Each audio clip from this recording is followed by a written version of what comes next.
Hello student, welcome to my channel easy science में। इससे पहले की वीडियो में हमने विद्युत धारा के तापीय प्रभाव के बारे में पढ़ा था, जूल का तापन नियम पढ़ा था और कुछ न्यूमेरिकल्स भी किए थे। आज हम पढ़ेंगे विद्युत धारा के तापीय प्रभाव के व्यावहारिक अनुप्रयोग। किसी चालक में ऊष्मा उत्पन्न होना विद्युत धारा का अवश्यंभावी परिणाम है।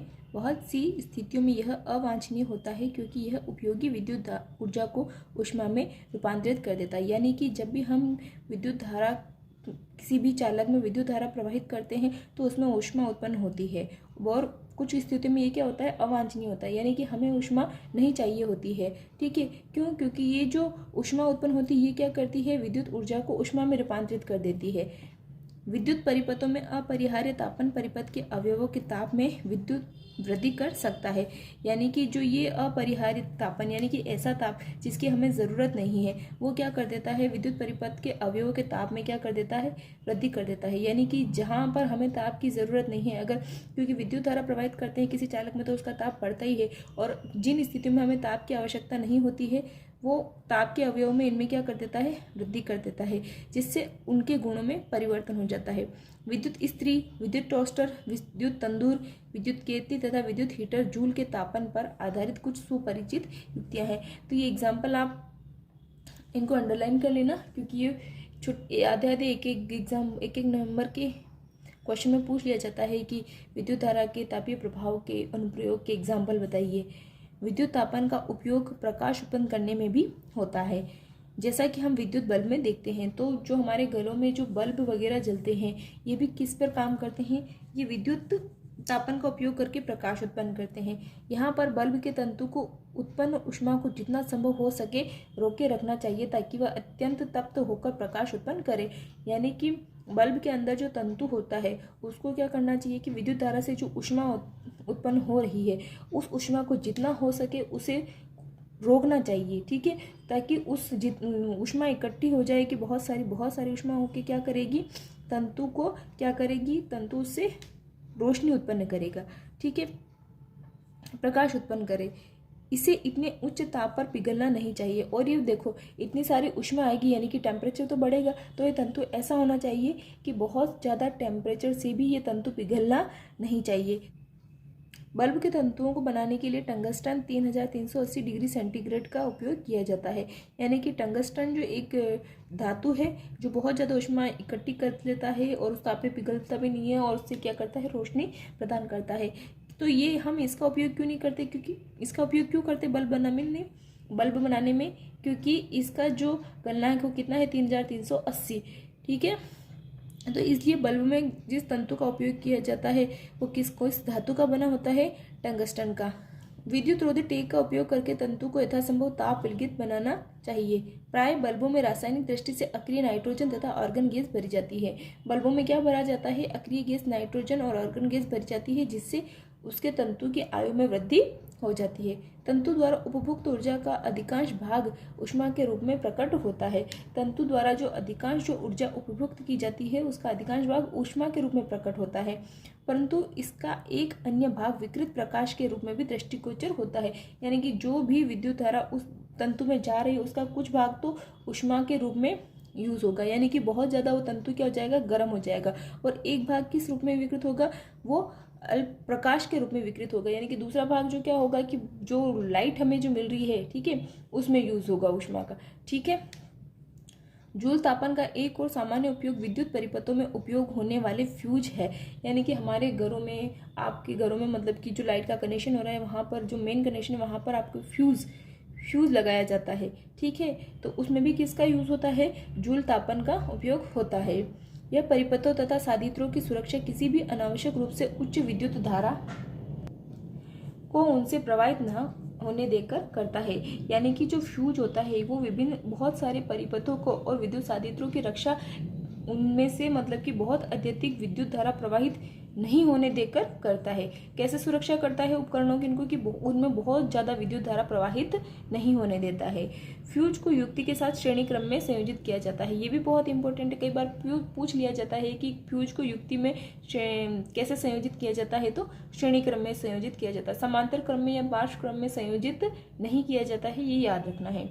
फ्यूज किसी ऐसी धातु अथवा मिश्रधातु के तार का टुकड़ा होता है जिसका उचित गलनांक हो। उदाहरण के लिए एल्यूमिनियम, कॉपर, आयरन, लेड आदि। देखिए यहाँ पर फ्यूज जिसका उपयोग किया जा रहा है फ्यूज का, वो ऐसी मिश्र धातु का बना होना चाहिए जिसका गलनांक क्या हो, उचित हो। और ये किसका बना होता है, एल्यूमिनियम का, कॉपर, आयरन, लेड आदि का बना होता है। उचित यानी जिसका गलनांक क्या हो, कम हो। यदि परिपथ में किसी निर्दिष्ट मान से अधिक मान की विद्युत धारा प्रवाहित होती है तो फ्यूज तार के ताप में वृद्धि होती है। इससे फ्यूज तार पिघल जाता है और परिपथ टूट जाता है। देखिए फ्यूज क्या करता है कि इसे किसी भी युक्ति के साथ श्रेणी क्रम में लगाया जाता है, और जब क्या होता है कि उस परिपथ में अगर विद्युत धारा बहुत ज़्यादा प्रवाहित होती है तो श्रेणी क्रम में जो पहले फ्यूज लगा होता है, ठीक है। देखिए मैं आपको बना के बताती हूँ। देखिए जैसे ये आपका कोई भी फ्रिज है, ठीक है, ये फ्रिज है, ठीक है, और जैसे मान लीजिए यहाँ पर कोई भी एक फ्यूज लगा हुआ है, ठीक है, और ये श्रेणी क्रम में है। देखिए ये दोनों श्रेणी क्रम में जुड़े हुए हैं। तो मान लीजिए इसमें विद्युत धारा जो आ रही है आई, वो बहुत उच्च विद्युत धारा है, ठीक है, बहुत ज़्यादा है। तो उससे पहले ये पहले किस में जाएगी, फ्यूज में जाएगी। और ये फ्यूज का जो गलनांक है, इसका गलनांक क्या है, बहुत कम है। इसका गलनांक बहुत कम होने के कारण ये क्या हो जाएगा कि बहुत ज़्यादा ताप आएगा, इस विद्युत धारा ज़्यादा प्रवाहित होगी, और उसका विद्युत धारा से क्या होगा, इसका टेम्परेचर बढ़ेगा, और टेम्परेचर बढ़ने से इसका गलनांक बहुत कम है, तो ये क्या हो जाएगा, पिघल जाएगा। क्या हो जाएगा, ये पिघल जाएगा, और इसके पिघलने से इनका कनेक्शन क्या हो जाएगा, टूट जाएगा, ठीक है, और यहाँ तक विद्युत धारा नहीं पहुँच पाएगी। और फ्रिज जो कि एक बड़ी युक्ति है हमारे घर में, उसकी क्या हो जाएगी, वो क्या हो जाएगा, जलने से बच जाएगा, ठीक है। तो इस तरह से फ्यूज मतलब कि उपकरणों की इनकी क्या करता है, सुरक्षा करता है, ठीक है। तो परिपथ टूट जाता है। और फ्यूज तार प्राय धातु के सिरे वाले पोर्सलेन अथवा इसी प्रकार के विद्युत रोधी पदार्थ के कॉर्टेज में रखा जाता है। तो फ्यूज तार को किसमें, पोर्सलेन, और या तो पोर्सलेन में या फिर इसी की तरह जो विद्युत रोधी पदार्थ होते हैं कॉर्टेज, उनमें रखा जाता है। यानी कि फ्यूज को किस में रखा जाता है, विद्युत रोधी पदार्थों के कॉर्टेज में रखा जाता है। घरेलू परिपथों में उपयोग होने वाली फ्यूज की अनुमत विद्युत धारा 1 ampere, 2 ampere, 3 ampere, 5 ampere, 10 ampere आदि होती है। यानी कि जो घरेलू परिपथ, हमारे घरों में जो परिपथ यूज होता है, उनमें जो फ्यूज तार की जो विद्युत धारा है वो कितनी, 1 एम्पियर अनुमत, यानी कि इतनी विद्युत धारा के होते हैं, 1 ampere, 2 ampere, 3 ampere, 5 ampere, 10 ampere. इस विद्युत धारा के फ्यूज हमारे घरों में काम में लिए जाते हैं। उस विद्युत इस्त्री के परिपथ में जो 1 किलोवाट की विद्युत शक्ति उस समय उपभोग करती है जब उसे 220 वोल्ट पर प्रचलित करते हैं। इसका मतलब क्या है कि जैसे कोई एक विद्युत इस्त्री है जो 1 किलोवाट की विद्युत शक्ति कब यूज करती है, जब उसे 220 वोल्ट पर चलाते हैं। तो यहाँ इसके लिए हम विद्युत धारा का मान कैसे निकालेंगे। देखिए हमने विद्युत शक्ति की परिभाषा पढ़ी थी तब, या फिर हमने उसका फॉर्मूला देखा था, तो हमने देखा था P = होता है VI। तो यहाँ से विद्युत धारा का मान क्या हो जाता है, P/V, ठीक है। तो ये जो हमें दिया हुआ है 1 किलोवाट, ये 1 किलोवाट क्या है, आपके विद्युत शक्ति है। तो 1 किलोवाट को कैसे लिख सकते हैं, 1000 वाट लिख सकते हैं, ठीक है।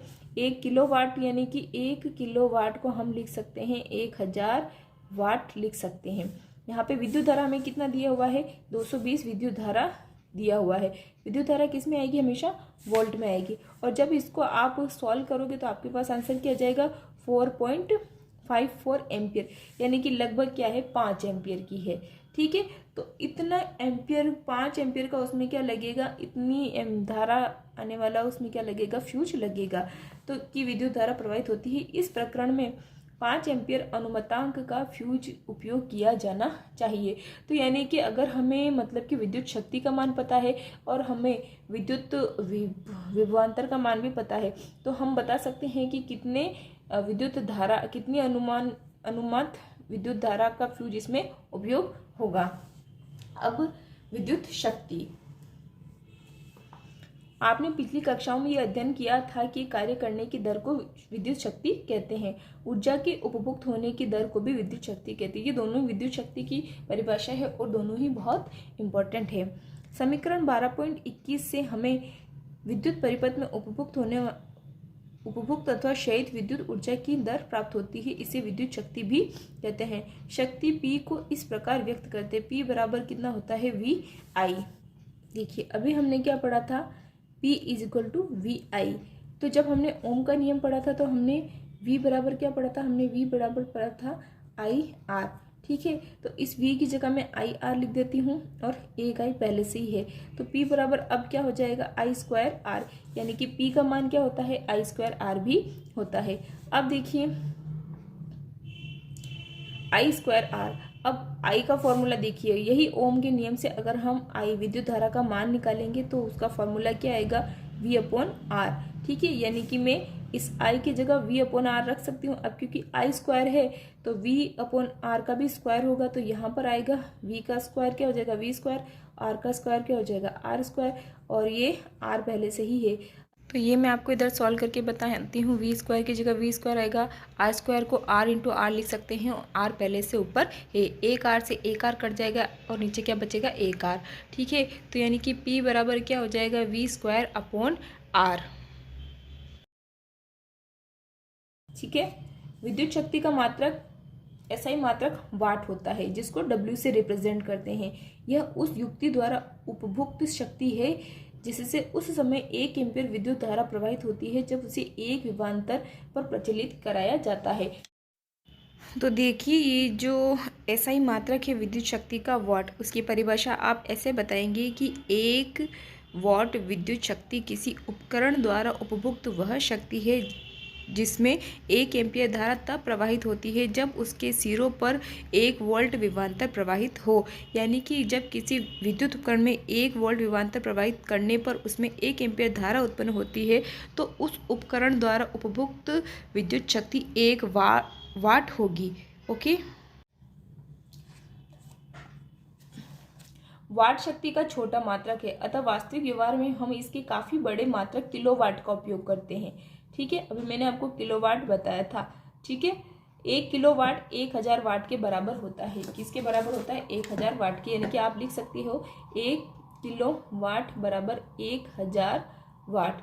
ठीक है, अब एक एग्जाम न्यूमेरिकल आया है वो कर लेते हैं।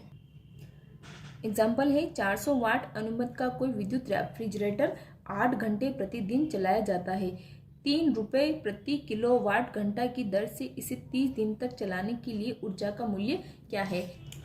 तो देखिए इसका हल यहाँ पे दिया हुआ है, मैं इसी में से आपको समझा देती हूँ कि 30 दिन में रेफ्रिजरेटर द्वारा उपभुक्त कुल ऊर्जा, यानी कि हमें 30 दिन का इसका ऊर्जा का मूल्य निकालना है। तो 30 दिन में कितनी ऊर्जा उपयुक्त हुई है हम वो निकाल लेते हैं पहले।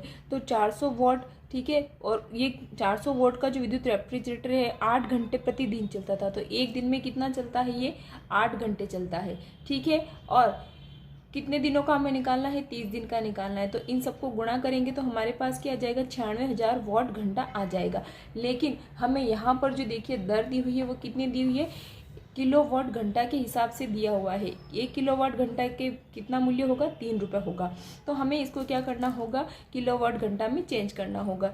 तो देखिए यहाँ में अगर आप इस यहाँ से 96 बाहर निकालोगे, यहाँ से 96 हो जाएगा और यहाँ पर ये क्या है 1000, तो 1 किलोवाट किसके बराबर होता है 1 किलोवाट किसके बराबर होता है 1000 वाट के बराबर होता है ना। तो यहाँ से 96 लिख लिया और यहाँ से जो 1000 वाट है उसको हमने क्या कर दिया किलोवाट कर दिया, यहाँ से चेंज कर लिया। ठीक है, और ये घंटा। इस प्रकार 30 दिन तक रेफ्रिजरेटर चलाने में उपयुक्त ऊर्जा, यानी कि हमारे पास कुल किलोवाट घंटा कितने आए हैं 96 आए हैं, और 1 किलोवाट घंटा का क्या मूल्य है 3 रुपये मूल्य है।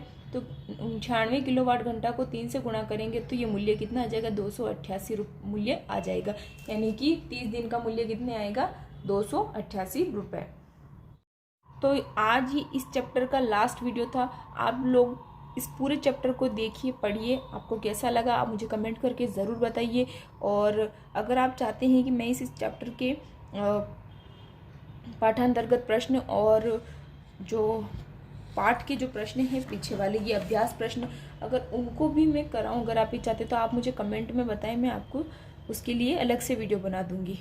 और आपको वीडियो अच्छा लगा हो तो अपने दोस्तों को शेयर कीजिए, और चैनल पर नए हैं तो चैनल को सब्सक्राइब ज़रूर कीजिए।